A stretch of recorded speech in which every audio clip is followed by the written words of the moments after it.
Em nome do Pai, do Filho e do Espírito Santo. Amém. Vinde, Espírito Santo, enchei os corações dos vossos fiéis e acendei neles o fogo do vosso amor. Enviai o vosso Espírito e tudo será criado, e renovareis a face da terra. Continuando com a conquista das virtudes, vamos meditar agora na necessidade de ter perseverança, com esforço, com luta. O Catecismo da Igreja Católica, já mencionamos isso, indica 3 meios de adquirir virtudes. Comentamos os 2 primeiros, pela educação, por atos deliberados. Falta o terceiro, por uma perseverança sempre retomada com esforço. Não há perseverança em quem desiste ou interrompe o esforço antes de chegar ao fim. É preciso continuar para perseverar, mas continuar como? Na rua de trás da minha casa erguem-se muito próximos, um do outro, um poste e uma árvore. Passados os anos, ambos continuam a estar lá, mas o poste só está, cada vez mais escurecido pela poluição e cada vez mais deteriorado. A árvore, uma pitangueira longeva, encontra-se, pelo contrário, em perene processo de renovação vital. Cresce, aumenta em beleza e densidade de folhagem, cobre-se na primavera de inúmeras florzinhas brancas e oferece tantas frutinhas que, apesar da voracidade dos sabiás e dos passantes, não se esgotam. O poste é o símbolo da rotina, a árvore da perseverança. Também a árvore das virtudes precisa de renovação, de crescimento, de recomeços primaveris para dar frutos de amor e de santidade. Perseverança. São José Maria, que tanto nos ajuda a pensar na luta pelas virtudes, escreve: começar é de todos, perseverar de santos.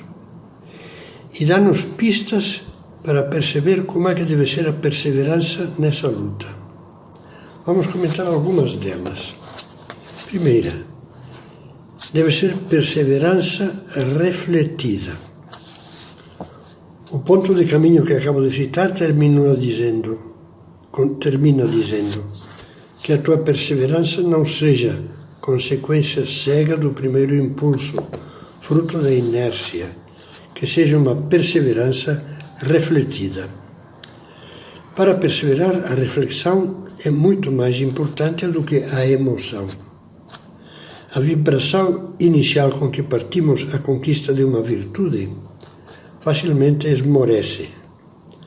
Passado algum tempo, podem vir ataques de canseira, de pessimismo perante as dificuldades, complexos de fracasso, tentação de pensar que tudo foi mera ilusão e que nunca conseguiremos melhorar.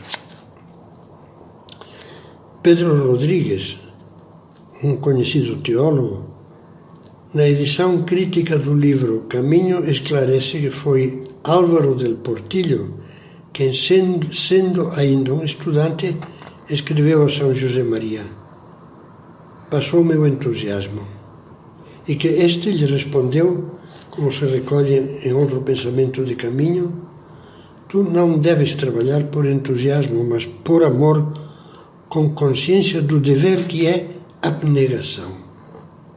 Com amor, esforçando-nos por cumprir a vontade de Deus, mesmo a contragosto, e com consciência do dever, que leva a refletir, a fazer oração, a exercitar a virtude da prudência pedindo conselho, para afinal encontrar a maneira prática de superar as dificuldades e os estados de ânimo negativos e de formular propósitos eficazes de prosseguir na luta.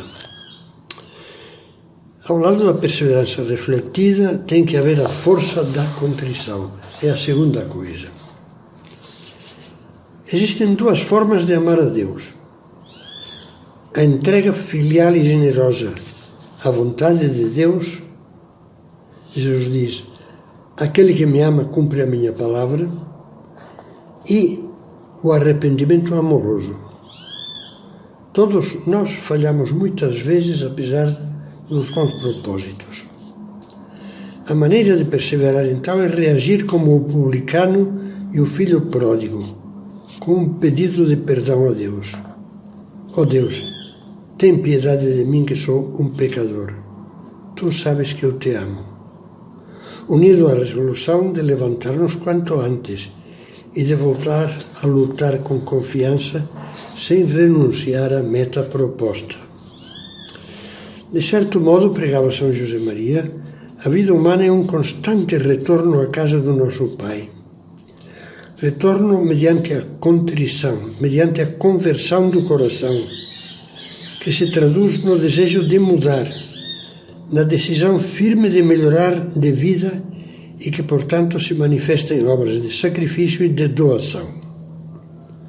Retorno à casa do Pai por meio desse sacramento do perdão, em que, ao confessarmos os nossos pecados, na confissão, nos revestimos de Cristo e nos tornamos assim seus irmãos, membros da família de Deus.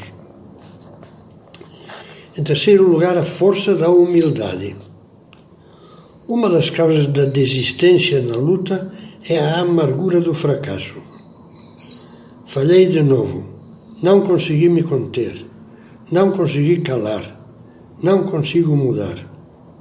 A autoestima vai para baixo. Dois pensamentos de São José Maria podem devolver-nos o ânimo. Primeiro, o cristão não é nenhum colecionador maníaco de uma folha de serviços imaculada. Jesus Cristo, nosso Senhor, não só se comove com a inocência e a fidelidade de João, como se enternece com o arrependimento de Pedro depois da queda, depois das 3 negações. O que Jesus deseja, acrescenta São José Maria, é que saibamos insistir no esforço de subir um pouco, dia após dia.